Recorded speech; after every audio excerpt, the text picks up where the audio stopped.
से आपने ये सोचा हो कि मेरी लाइफ यहाँ से चेंज हो जाए या मुझे ज़िंदगी में ये चीज़ करनी है? सर मैं पैसे ज़्यादा नहीं चाहती, बस मैं इतना चाहती हूँ जितना मेरी मम्मी पापा ने मेरे लिए किया है हम उनके लिए करते आपने जो मम्मी ने आपके लिए किया है थोड़ा सा करें। तो थोड़ा सा आप भी करना चाहते हैं। हर एक पर्सन की यही सोच होती है कि अगर हम कामयाबी तक पहुँच जाएँ तो हमारे मम्मी पापा को एक बहुत बड़ी खुशी मिलती है निशा जी, ठीक है ना। चलिए मैं आपको अपना इंट्रोडक्शन करा देता हूँ। नाम मेरा राजीव कुमार है और बेसिकली मैं अलीगढ़ से बिलोंग करता हूँ। जन्म मेरा डिस्ट्रिक्ट एटा का है। अलीगढ़ में रह के मैं वर्क कर रहा हूँ। एटा और कासगंज की अगर बात करूँ कोई तो ज़्यादा दूरी नहीं है, ठीक है ना। हम लोग पड़ोसी हैं। और मैं इससे पहले मैं BSc की एजुकेशन कंप्लीट कर चुका हूँ और कई एक जगह आपकी तरीके से ही मैं भी पहले कहीं ना कहीं जॉब करता था। और जब मुझे जॉब करने के साथ साथ इस इंडस्ट्री के बारे में बता गया तो मैंने ये सोचा हुआ था क्यों ना कुछ पार्ट टाइम में एक अच्छे लेवल का कुछ कर लिया जाए ताकि हमारी ज़िंदगी की सारी ज़रूरतें, हमारे सारे सपने पूरे हो पाएँ, ठीक है ना। तो मैंने जब ये सोच के स्टार्ट किया तो आपको जानकर हैरानी होगी, इससे पहले मैं सूरत में काम कर चुका था, हीरा लाइन में काम करता था और इधर मेरी आर्मी की तैयारी चल रही थी। पापा हमारे एक किसान थे। तो आप सोच सकते हैं कि नॉर्मली मैं घर से बिलोंग करता हूँ, ठीक है ना। आज आप यहाँ आए हुए हैं, मेरा मॉर्निंग से वेट कर रहे हैं, तो कहीं ना कहीं आप अपने फ्यूचर को लेकर सीरियस है, ठीक है ना। बट मैं यहाँ पर आपको बोलूँगा कि अगर आपने जानकारी को मेंटली और फिजिकली लिया, this is my commitment change your entire life. आपकी ज़िंदगी में एक बहुत बड़ा परिवर्तन आ सकता है, लेकिन लगभग आपको 45 मिनट का यहाँ पर समय लगेगा। मैं कोशिश ये करूँगा कि ये 45 मिनट से पहले 1 घंटे में सेशन समाप्त कर दूँ, ठीक है ना। लेकिन आप ये भूल जाना कि आज आपने मेरा बहुत सारा वेट किया या आपको ड्यूटी पर भी जाना है या ये जो भी सारी माइंड में चीज़ें चलती हैं ना, ये सारी चीज़ों को आपको आज माइंड से डिलीट कर देना है, क्योंकि आज का दिन आपके लिए बहुत महत्वपूर्ण दिन होने वाला है। तो आइए मैं जान लेता हूँ आज सफल होने के लिए इंसान को किस किस चीज़ों की ज़रूरत पड़ती है, बताइए निशा। वो कहते हैं ना सर, पाने के लिए कुछ खोना भी पड़ता है। पाने के लिए कुछ खोना भी पड़ता है, लेकिन यहाँ खोने के लिए कुछ भी नहीं है। आज आपके घर में बहुत सारा खर्चा होता होगा, कितना हो जाता होगा महीने का घर में? भाई कुछ हज़ार तो होते होंगे ना, जैसे 2000, 3000, 4000 या 5000। ये तो पता ही नहीं चलता एक दिन में। हर महीने का किसी ना किसी के घर में खर्चा होता है, ठीक है ना। ये होता है एक्सपेंस खर्चा जो हर महीने होता ही है। अगर इसी खर्चे को मैं निशा जी अगर इन्वेस्टमेंट में बदलवा दूँ तो कैसा रहेगा? अच्छा रहेगा। जो आपका हर महीने खर्चा हो रहा है वो एक्सपेंस में हो रहा है, जिसको हमें हर हाल में हर महीने करना होता है, जिसके बदले में हमारे घर में कोई चीज़ आने वाली नहीं होती है, जो हम हर महीने दुकानदार को देकर आते हैं। अगर हम उसी खर्चे को, जो एक्सपेंस खर्चा है, उसी खर्चे को अगर हम इन्वेस्ट में बदलवा दें तो कैसा रहेगा? अच्छा रहेगा। तो मैंने अपने बारे में बताया। अब देखो, सफल होने के लिए मैं जानना एक सवाल क्या कर सकता हूँ आपसे, क्या आपके सपने हैं वास्तविक आप पूरा करना चाहते हैं उनको? देखो, अगर आपके सपने नहीं है तो मैं ये बोलूँगा कि अभी आपके पास में टाइम है, आप जा सकते हैं, कोई भी इशू नहीं है। लेकिन अगर वास्तविक आपको सपने हैं और अगर आप सपनों को पूरा करना चाहते हैं तो आपको 45 मिनट का समय बिल्कुल प्रॉपर तरीके से देना पड़ेगा। कोई दिक्कत नहीं है, चलिए ठीक है। अब पहली कंडीशन हमारी है, बट आपको 3 कंडीशन माननी पड़ेगी। पहली कंडीशन ये है कि treat me as a teacher. आपको मुझे जब तक जानकारी चलेगी तब तक आपको अपना टीचर एक्सेप्ट करना पड़ेगा, तभी पॉसिबल हो सकता है कि मैं आप तक प्रॉपर जानकारी पहुंचा पाऊँ। हो सकता है उम्र में बराबर या कम या ज़्यादा भी हो सकते हैं, ठीक है ना, लेकिन आपको टीचर मानना पड़ेगा। दूसरी कंडीशन ये है, आपका मोबाइल फ़ोन होगा आपके पास में, आपको मोबाइल फ़ोन बिल्कुल साइलेंट स्विच ऑफ कर लेना है। इसका भी रीज़न है कि मोबाइल फ़ोन है लोगों के शरीर का अंग बन चुका है, ठीक है ना। तो कोई भी डिस्टर्बेंस आपका भी नहीं होना चाहिए। मैं भी आपका अपना जो मोबाइल फ़ोन है बिल्कुल साइलेंट मोड पर लगा देता हूँ। दूसरी चीज़ कि आपको जो जानकारी दी जाएगी, जानकारी के बीच में कोई भी क्वेश्चन करना अलाउड नहीं है, ठीक है ना। आप जानकारी के बावजूद में एक ही क्वेश्चन का आप आंसर हमसे लेकर जाएंगे। मेरी कोशिश ये रहेगी कि 96% क्वेश्चन के आंसर बगैर पूछे आपकी क्लियर कर दूं। अगर कोई 4% क्वेश्चन है भी तो आप मुझे बाद में पूछे जा सकते हैं, ठीक है। अब देखो, सफल होने के लिए इंसान के पास में 2 चीज़ें होना बहुत ज़रूरी है। वो क्या है? मनी और टाइम। यस पैसा होना भी चाहिए और समय भी होना चाहिए। लेकिन आज आपके पास में समय तो है, लेकिन आज का पैसा आपको नहीं मिलेगा, ठीक है ना। तो मनी और टाइम के आधार पर हमने समझ को 4 कैटेगरी में बांटा गया। That is A category. इस कैटेगरी में वो लोग आते हैं जिनके पास में पैसा नहीं है लेकिन समय काफ़ी है। इस कैटेगरी में कौन से लोग आते हैं निशा जी? पुअर, जिसको बोल लीजिए बेरोजगार। कैसे लोग? बेरोजगार लोग आते हैं। और इस कैटेगरी में वो लोग आते हैं जो आज बीए बीएससी की डिग्री तो है जिनके पास में, लेकिन कोई रोजगार नहीं है। That is B category. इस कैटेगरी में वो लोग आते हैं जिनके पास में ना पैसा है ना ही समय है। इस कैटेगरी का नाम है मिडिल कैटेगरी, यानी मतलब मध्यम वर्गीय लोग। अब इस कैटेगरी में वो लोग आते हैं जो आज बीए बीएससी आप कहीं से पॉलिटेक्निक वगैरह करके और दिल्ली या ग्रेटर नोएडा जैसे शहर में क्या कर रहे होते हैं? जॉब। अब सोचने वाली बात यह है कि जो जिसको 10 से 15 हज़ार रुपये मिल रहा है, क्या उसके पास में पैसा है? समय है? ना समय है ना ही पैसा है। That is C category. इस कैटेगरी में वो लोग आते हैं जिनके पास में लॉट्स ऑफ मनी, मतलब अधिकतम पैसा तो है लेकिन नो टाइम, समय नहीं है। और इस कैटेगरी का नाम है रिच कैटेगरी, यानी मतलब धनवान लोग। और इस कैटेगरी में वो लोग आते हैं, हम लोगों को भी सिखाया जाता है बेटा पढ़ो लिखो और धनवान बन जाओ। बचपन से लेकर एक ही इंजेक्शन लगाया जाता है, अच्छी से पढ़ाई करो और फिर कहीं एक गवर्नमेंट की नौकरी मिल जानी चाहिए या कहीं अच्छे लेवल का पैसा कमा लेना चाहिए, ऐसा नो। लेकिन मैं अगर बात करूँ रिच कैटेगरी में कौन से लोग आते हैं, जैसे अपने समाज के डीएम साहब। अगर मैं डीएम साहब की बात करूँ निशा, तो डीएम साहब के पास में पैसा है या नहीं? जैसी बात है, पैसा है लेकिन समय नहीं है।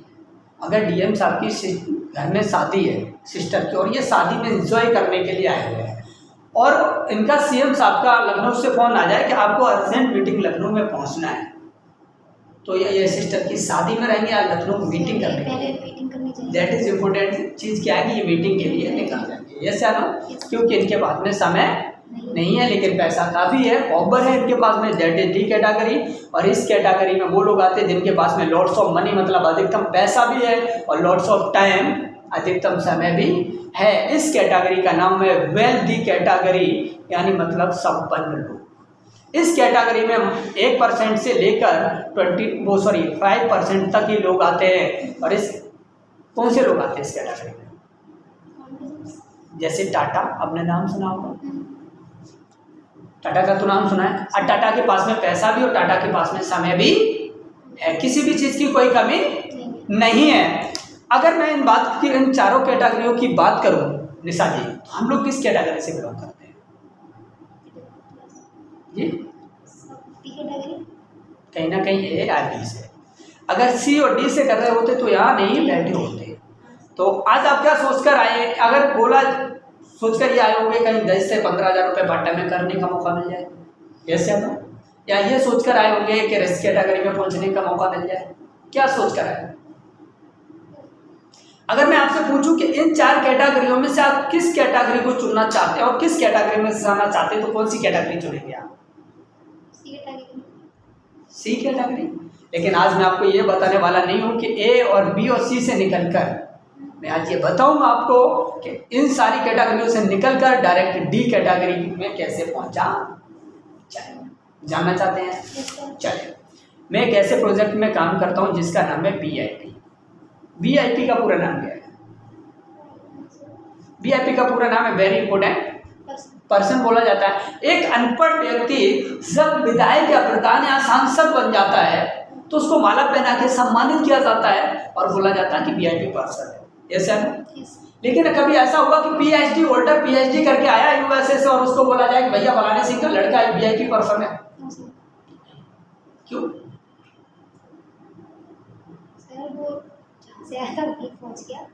जहाँ से आया था पढ़ाई करके ही तो आया है जी। लेकिन हमारी संस्था में इसका नाम डिफरेंट है, B miss value, I miss improvement, P miss project, आवश्यकताओं को पूरा कराने वाला। अगर ये संस्था कुछ आवश्यकताओं को पूरा करा रही है तो कुछ इसके बेसन कुछ उद्देश्य भी होंगे। तो मैं ये जानना चाहूँगा इंसान की सबसे पहली आवश्यकता क्या होती है? खाने के लिए और पहनने के लिए। चलिए, जब आप 5 साल के थे तो सबसे पहले मम्मी पापा ने क्या बोला था कि पहले पैसे का बंदोबस्त करो, खाने का बंदोबस्त करो, पैसे कमा के लाओ, ऐसा बोला था? क्या बोला था? बेटा पढ़ो लिखो। हाँ सर। इंसान की सबसे पहली आवश्यकता होती है एजुकेशन वैल्यू, और इंसान की दूसरी आवश्यकता होती है फाइनेंशियल वैल्यू।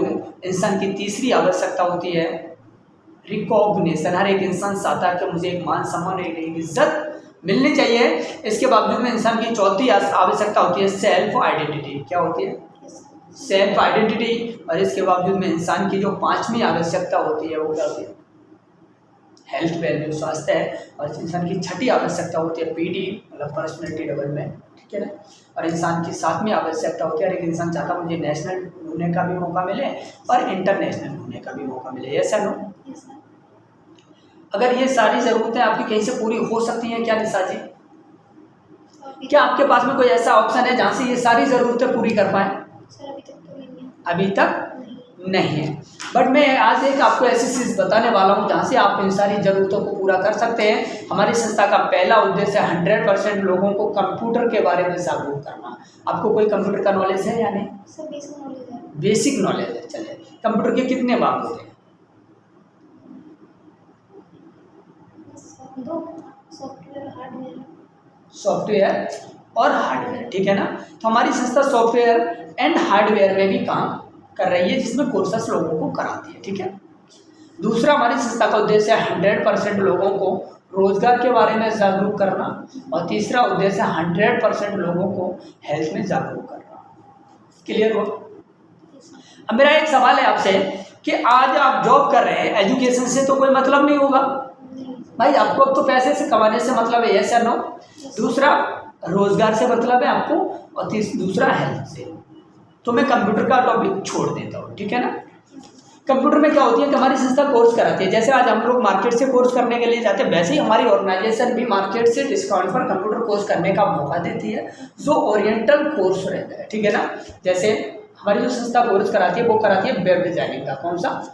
Web designing. अगर इस कोर्स को कोई भी पर्सन कर लेता है तो इस कोर्स को करने के बाद आईटी के सेक्टर में नौकरियां निकलती हैं बहुत ज़्यादा। आप कहीं से भी नौकरी कर सकते हैं, और अगर खुद भी वेबसाइट बनाने लग जाते हैं तो ये एक वेबसाइट 6 सेकंड में बनकर अपलोड होती है। और छोटी सी छोटी वेबसाइट बनाने का चार्ज होता है 5000 से स्टार्टिंग होता है और 5 लाख तक जाता है। अब आपके ऊपर डिपेंड करता है कि आप कितना महीने का अर्निंग कर सकते हो, ठीक है ना। अब इस कोर्स को करने के लिए अगर मार्केट से जाओ तो 1 साल का ये कोर्स रहता है कंप्लीट, बट हमारी संस्था भी ये 1 साल का कंप्लीट कोर्स करने का मौका देती है। साथ ही साथ इसी में आपका प्रैक्टिकल का भी चार्ज रहता है, एग्जाम का भी चार्ज रहता है, कंप्लीट एडवांस लेवल का डिप्लोमा भी आपको देती है। अगर इस कोर्स को आप प्राइवेट सेंटर से करने के लिए जाओ तो 48,000 रुपये में फीस रहती है, ठीक है ना। और हमारी संस्था आपको टोटल 4 बुक देती है इसी में, ठीक है ना। और डीवीडी की कैसेट भी संस्था कंप्यूटर के रिवीजन के लिए एक ब्रांडेड आपको बैग देती है। और 4 चीज़ें बिल्कुल आपको फ्री देती है, किसी कॉलेज या किसी महाविद्यालय या किसी यूनिवर्सिटी में नहीं दी जाती। अब जो 48,000 रुपये में मिल रहा है, देखो यहाँ पर बड़े लोगों के ही बड़े बेटे या बेटी पढ़ने जाते हैं, लेकिन हमारी संस्था आपको 48,000 या कुछ भी नहीं देना, मात्र 14,700 रुपये के खर्चे में ये कोई भी कोर्स हमारी ऑर्गेनाइजेशन से कर सकता है, ठीक है ना। तो एजुकेशन तो आपको करना नहीं है, ठीक है ना। अभी हमारी बात यहाँ पर चल रही थी, मैंने आपको पहले बोला हुआ था कि जो कुछ खर्चा आप घर में करते हो, ज़रूरतमंद चीज़ें आप मार्केट से खरीद कर लाते हो, वो चीज़ें आप मार्केट से ना खरीद कर आपका जो खर्चा एक्सपेंस में हो रहा है वो खर्चा एक्सपेंस में ना इन्वेस्ट में हो जाए तो कैसा रहेगा? बढ़िया रहेगा।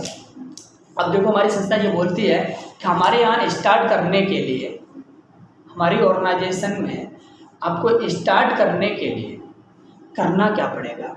अगर आप चाहते हो कि आपको पूरी ज़िंदगी रोजगार करने का मौका मिले तो सिर्फ आपको दुकान बदल देनी है। क्या बदलनी है? दुकान बदलनी है। क्लियर हुआ? अब दुकान कैसे बदलनी है? जो भी ज़रूरतमंद चीज़, मान लो आपको 1 महीने का खर्चा कितना होता होगा आपके घर में? कितना हो जाता है? 3,000 रुपये पर महीने, ओनली खाने पीने का, ठीक है ना। अब आपने 3,000 रुपये घर में खर्च किया, सच बताना क्या 3,000 की चीज़ आपको 2500 में मिल जाती है? नहीं। कोई देगा? नहीं, ठीक है ना। फर्स्ट फ़ायदा हमारे यहाँ से क्या है कि अगर आपने 3,000 का कोई भी सामान हमारे यहाँ से लिया तो आपको हमारी संस्था 2500 रुपये में भी देगी। मतलब 10-20% प्रोडक्ट ऐसे हैं जो आपको 10% से लेकर 40% डिस्काउंट तक आपको मिलेगा। क्लियर हुआ? दूसरी चीज़, अगर आप 3000 की कहीं से भी सामान लेने के लिए जाएं तो क्या मार्केट में कोई पर्सन ऐसा है जो आपको 3000 रुपये में दे दे? मिलेगा? भाई एक बोतल आपने पानी का खरीदा, ये बोतल है, कहीं से भी आप खरीदने के लिए जाओगे तो मैक्सिमम मान लो इसकी प्राइस 20 रुपये है, ठीक है ना। अगर ये 20 रुपये की एक बोतल आपको किसी ने दी तो क्या इस बोतल के साथ में ही कोई भी पर्सन आपको एक बोतल फ्री में देगा? नहीं देगा, दैट इज इम्पॉसिबल, ठीक है ना। मेरा सवाल ये था कि अगर कोई सामान लो आप 3000 का खरीद के लाए तो क्या आपको 3000 रुपये की चीज़ फ्री में मिलेगी? क्या कोई भी सामान आपको 6000 रुपये का देकर भेजेगा? सेकंड फायदा, 3000 का आपको हमारे यहाँ से लेने पर आपको 3000 रुपये का ये चीज़ बिल्कुल फ्री मिलेगा। कितना मिलेगा? फायदा है या नुकसान? 3000 पैसे देंगे लेकिन आप सामान कितना लेके जाएंगे? 6000 रुपये का। अच्छा रहेगा या बुरा? अच्छा रहेगा ना। अब 80% प्रोडक्ट ऐसा है हमारी ऑर्गेनाइजेशन में जो आपको 1+1 मतलब एक के साथ में एक फ्री मिलता है, जो पूरे वर्ल्ड में आपको कहीं पर भी नहीं मिलेगा। तीसरा, अब हम लोग हर महीने सामान खरीदते चले आ रहे हैं, ठीक है ना। आपने लगातार 4 मंथ कहीं से किसी भी दुकान से सामान खरीदा तो कोई भी पर्सन ऐसा नहीं है जो 4 महीने लगातार आपको उतने ही रुपए का सामान फ्री में दे देगा। नहीं। लेकिन आप 4 महीने खरीदेंगे हमारे यहाँ तो 5वें महीने में कोई भी पर्सन 1 भी रुपए ना ले, बगैर पैसे के क्या सामान आपको दे देगा? नहीं देगा। लेकिन 5वें महीने में आपको बिल्कुल रुपए देने की ज़रूरत नहीं है। मतलब आपने हर महीने 3000 का खरीदा लगातार 4 महीने तक, तो जितना आपने पहले महीने में सामान खरीदा था उतने मतलब टोटल का 25% आपको 5वें महीने में बिल्कुल फ्री मिलेगा, जिसका कोई भी चार्ज देने की ज़रूरत नहीं है। क्लियर हुआ? अब हम लोग हर महीने सामान मार्केट से खरीद के लाते हैं। क्या किसी भी पर्सन ने आपको निशा जी आज दिन तक के रिकॉर्ड में ये पूछा कि आपके घर में पैसा खर्च है या नहीं, या आप कोई रोजगार कर रहे हो या नहीं, या लो हमारी तरफ से 10,000 रुपये भी ले लो, या हमारे यहाँ आके काम भी कर लो? क्या बोला? नहीं। लेकिन हमारी संस्था छठा फायदा आपका क्या है कि पूरी जिंदगी के लिए आपको परमानेंट सोर्स ऑफ इनकम, एक रोजगार करने का भी मौका देती है लाइफ टाइम के लिए। अच्छा रहेगा या बुरा? अच्छा रहेगा ना। क्लियर हो गया यहाँ तक? अब हमारे यहाँ स्टार्ट करने के लिए आपको क्या करना पड़ता है, संस्था ये बोलती है कि आपको डॉक्यूमेंट्स पूरे देने होते हैं, ठीक है ना। डॉक्यूमेंट्स देने के बावजूद में हमारे यहाँ स्टार्टिंग होता है 750 माइल से। कितने माइल से? 750 माइल। माइल्स मीन्स अमेरिका का डॉलर होता है, ठीक है ना, इंडिया का रुपया है। इसी तरीके से इस ऑर्गेनाइजेशन की जो करेंसी क्या है, 750 माइल्स। मतलब सर अपने यहाँ से रुपये बोलते हैं 750 रुपये नहीं, इसका मतलब है हर एक प्रोडक्ट का मार्केट में से लेकर जब कोई भी प्रोडक्ट खरीद के लाए तो आप पैसे देते हो, उसके बदले प्रोडक्ट मिल जाता है, उसके बाद में कुछ मिलता है नहीं। लेकिन हमारे यहाँ हर एक प्रोडक्ट पे माइल्स मिलता है। अगर एक साबुन भी खरीदते हैं ना 150 रुपये का, उस पर भी 1 माइल्स मिलता है। 1 माइल्स बराबर समझ लीजिए 10 रुपये। 10 रुपये। तो सर यहाँ हो गए 750 माइल। 750 माइल्स का अगर इंटू 10 में करेंगे तो लगभग आपका 12 से 13 निकल कर आता है, ठीक है ना, जो भी निकल के आए। अब यहाँ पे स्टार्ट करने के लिए हमारी संस्था ये बोलती है कि 750 माइल्स की आईडी लेके अगर आपके स्टार्ट करते हैं ई लाइट, इसको बोलते हैं ई लाइट, ठीक है ना। तो यहाँ पर होगा क्या कि आपका ई लाइट, यहाँ पर आपको इनकम कितनी आएगी? टोटल 15%। कितनी इनकम आएगी? 15% इनकम आपको आएगा, ठीक है ना। अगर आपकी आईडी 750 माइल्स की है, अब 750 माइल्स होंगे कैसे? अभी जैसे मैंने आपको बताया था 3000 का आपने सामान खरीदा तो आपकी ये 750 माइल्स 12,000 से लेकर 12,500 तक में कंप्लीट हो जाते हैं। आपने 12,500 दिया तो आपको लगभग 25,000 रुपये का सामान आपको मिलेगा। अच्छा रहेगा या बुरा? अच्छा रहेगा सर।